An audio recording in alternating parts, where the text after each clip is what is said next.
ముందు పిల్లరా ఈ విజయవాడ వరద బాధితులకి ఆహారం అందించడానికి ప్రభు కృప ద్వారా రావటం జరిగింది. మన ఈ మధ్యకాలం మీ అందరికీ తెలుసు, భయంకరమైన వర్షాలకి విజయవాడ మొత్తం మునిగిపోవటం మనందరం వార్తల్లో విన్నాం. ఈ ప్రాంతాల్లోకి ఆహారం తీసుకురావడానికి ప్రభు ఎంతో సహాయం చేశారు. మీరు చూస్తుంది ఈ ప్రాంతం అంతా సింగనగర్ ప్రాంతం. చూడండి, మేము మెయిన్ సెంటర్లో ఇంకా లోపలికి వెళ్ళలేదు. బిల్డింగ్ మొత్తం అపార్ట్మెంట్స్ అన్నీ కూలిపోయినాయి, వాటర్తో నిండిపోవడం జరిగింది. చూడండి, మాకు సుమారుగా నడుము వరకు నీళ్ళు వచ్చాయి. అటు వెళ్తే ఎదరికి వెళ్తే మనిషి కూడా మునిగిపోయేంత విధానం.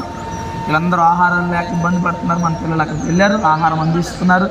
ఈ ప్రాంతాలన్నింటిలో దేవుని కృప రావాలని, వీళ్ళందరూ మరలా క్షేమ స్థితి ప్రభు వీళ్ళందరికీ అనుగ్రహించాలని మీకు అందరు ప్రార్థనలో జ్ఞాపకం చేసుకోండి.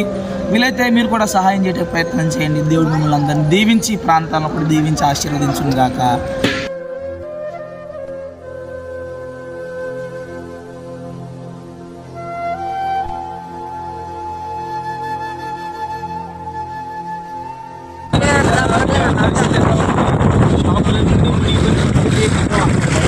చూడండి, పరిస్థితి ఇవన్నీ ఇవ్వండి. ఇళ్ళ మీద భయంకరమైన ఇళ్ళన్నీ మునిగిపోయిన పరిస్థితి, ఇళ్ళని మునిగిపోయిన పరిస్థితి కనుక ఈ ప్రాంతాలన్నిటి కోసం దయచేసి అందరూ ప్రాంతాల్లో జ్ఞాపకం చేసుకుంటే దేవుడి ప్రాంతాలన్నిటికీ క్షేమం ఇవ్వాలి.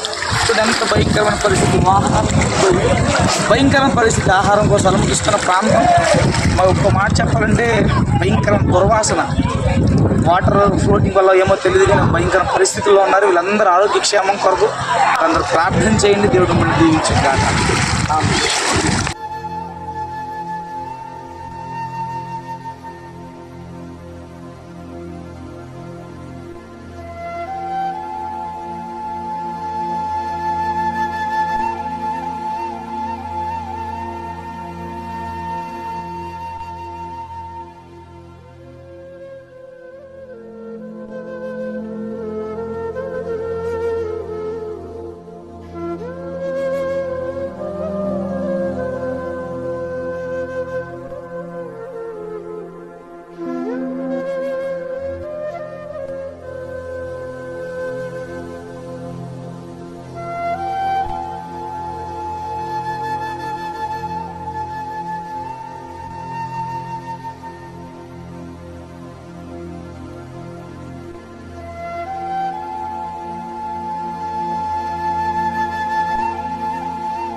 బిడ్డలారా, ఈ రోజంతా ఈ విజయవాడ ప్రాంతంలో ముంపు కూలిన ప్రాంతాల్లో దేవుని కృపను బట్టి కొంతమందికి ఆహారం అంటే ప్రభు సహాయం చేశాడు.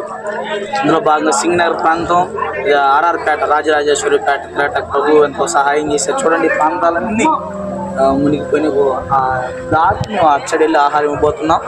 కనుక ఈ ప్రాంత ప్రజలందరూ క్షేమం కలగాలని ప్రభుపేట మీరు అందరూ ప్రార్థన చేయండి. చూడండి, సుమారుగా ప్రజలందరూ దాటి వెళ్ళాలంటే మనుషులు మునిగిన పరిస్థితి. ఆహారాలు చూపించిన ఆహారాలు నా బోట్లో తీసుకెళ్ళి ఇవ్వటం జరుగుతూ ఉంది. అందరి కోసం ప్రార్థన చేయండి. దేవుడు అందరూ క్షేమం ఇవ్వాలని. దేవుడు ఈ మిమ్మల్ని అందరినీ దీవించి ప్రాంతానికి క్షేమం ఇచ్చింది.